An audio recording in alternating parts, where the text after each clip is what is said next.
Okay, so this is my Axial, my Jeep Rubicon Unlimited 2013 edition, I believe, or 2012, I'm not sure which one it was, can't remember. I've had this now over a year, or been a year and a half.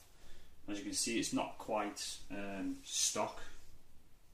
Over the year, it's been out and about, it's done a lot of mileage. It's had a few modifications to it. The body shell looking nice and clean, it's more or less brand new. I've literally just cut it all out, new fenders on, new stickers, and then obviously the fog lights on the top.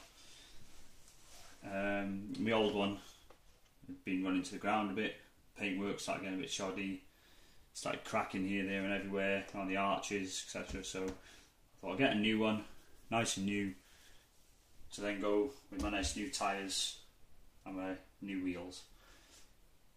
Tyres, as you can see, they're a bit oversized, they're not 110, or they may be, I'm not sure, not a pro at all this. Tyres are actually 2.2 ripsaws from Axial. They're looking a bit dirty, they have been out and about on my old body when I first had it. Not had them long, we had them a couple of months. And the wheels are actually from Fastrax, the alloy wheels, black.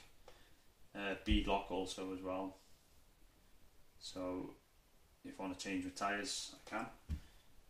If any of you seen that just underneath, I don't know if you see it on the video very well. These little metal plates here. I've manufactured these myself out of a piece of aluminium plate. I've done this morning. All I've done, basically I've just drilled the two holes, bolted it into the original frame, bolted the shock back on the bottom. Just giving me about 10mm of play so that my wheels don't touch where they shouldn't be touching. That's the same on the rear. They do catch a tiny bit, but nothing I can really be worried about. Also, another big difference on here as well is my lights. I don't know if you can see them very well, obviously you should be able to. Fog lights on the top, headlights, and then blue side lights. The body is independent from the chassis, so I can unplug the lights from the top, take the shell off, which I will do in a second.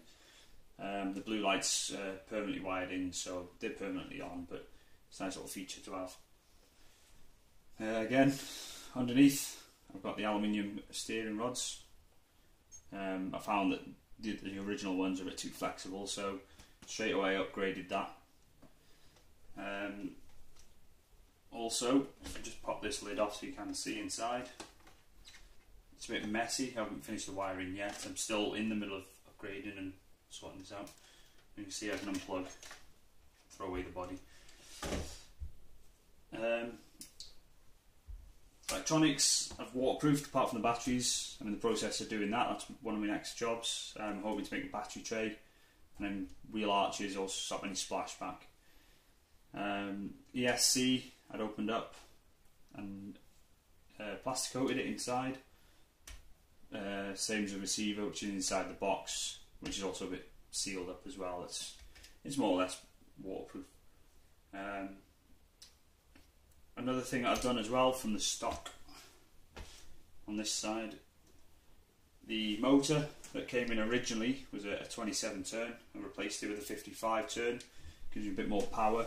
It's not as fast, but I don't need to go fast, as I like to go out crawling and go a bit off-roading and stuff. And I don't want a car running away from me, so it's nice to be able to have a car that keeps up with me.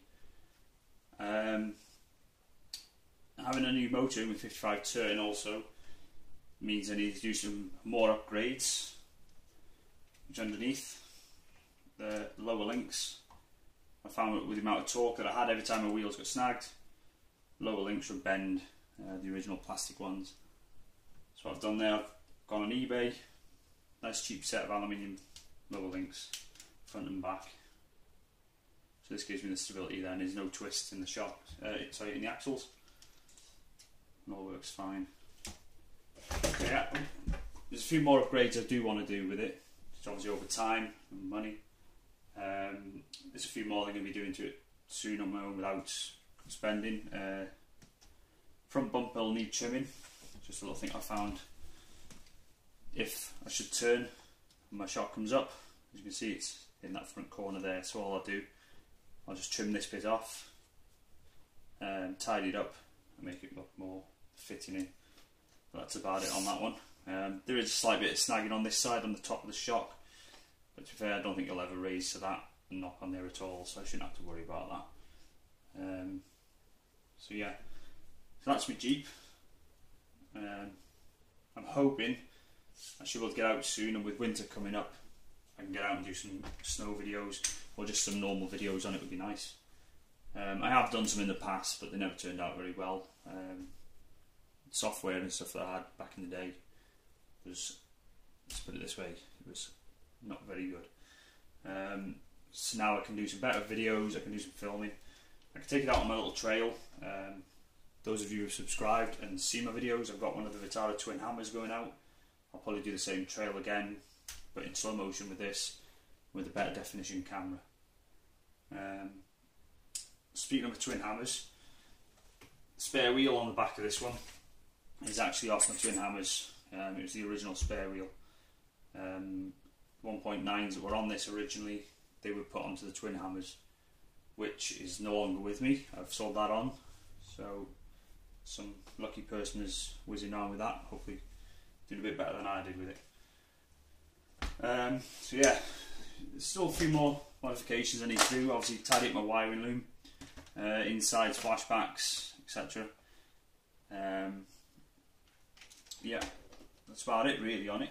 If you've got any questions on it, or any critiques you want to say, or anything you'd like me to try and do to it that I can show, or anything like that, please let me know. I am an absolute noob at this. I'm only in it just for the fun. I'm not into it. I'm not expert or anything like that. I just do it just purely as a hobby. Fills my time as well. I like tinkering around with it. So, but if anyone wants to comment on it or give me any suggestions and things like this, please feel free to comment below and let me know anything that they'd like to see. Fingers crossed, like I say, I'll hopefully have some running videos of it in the next couple of weeks. A lot of people look forward to good weather, sun and things. I prefer to have a bit of rain, get a bit of mud, and get this thing up to its roll cage in mud basically. Yeah, so look forward to some more videos of it. I'll do any more updates that come along, any more modifications I do to it, obviously I'll let you know. So yeah, thanks very much for all the subscribers in the past that have come through. I do appreciate them, and thanks to anyone that does watch my videos. And like I say, if you've got any questions or anything like that, please comment below. And if you're not already a subscriber, please subscribe. The more subscribers I get, the more likely I'm going to do a video and, you know, open up and start doing more stuff for people. As you can see in my video as well that I've got in the past, I've got the Savage. That's going to be off the road now until after the winter. I might brave it once and chuck it out in the snow. I'm not quite sure yet. At the moment, it needs repairs. It's had a bit of a bashing and all my suspensions have all burst off. While I'm on the subject of my cars, I'd just like to quickly introduce another car. It's only a small one. I did get this as a Christmas present from my partner last year. I don't know if anyone knows who it is. It's the Vitara Kimura. And I got to admit, for a 1/14 scale, 2-cell, it's pretty darn good. The only drawback that I've had with it so far is I've stripped the spur gear, one of its first runs. It is plastic, the pinion's metal, but I have found a replacement. Some of you may know which one it was. I think it's a Hot Racing or something like that. I've had to have it come in all the way from America, but hopefully it'll do the job. But again, it's very basic, of around £150 mark, if it's still on sale, which I believe it's been recalled. For what it is, and for kids and the like, it is absolutely fantastic. It puts some larger scale cars to shame. So yeah, hopefully I'll do a video on that one day. Again, just needs its spur gear changing out, a couple of repairs, and that'll be ready to go.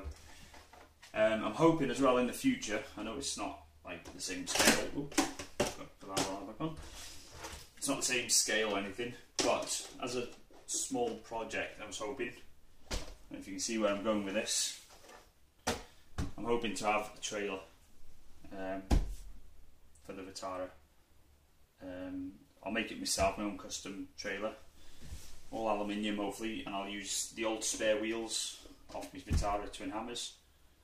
And then what I'm hoping then is I can drag the rally car out, have a mess around with the rally car, and bring it home with the Jeep. For all you enthusiasts out there who like this sort of stuff, yeah, it's not scale, but it's close enough. And also it's a bit of fun in it, no harm at all. So again, thank you very much for subscribing, everyone. Thanks for watching my video. I know I'm not like the best at the videos at the moment, but hopefully over time I get a bit more confidence and I can start showing a bit more videos. I do have a lot more time on my hands now with Fridays off work. I can start doing a bit more stuff. So if anyone wants any videos that they can suggest, anything to do with these two, please feel free to let me know and I'll see what I can do. So again, thanks very much guys, and I'll hope to see you again.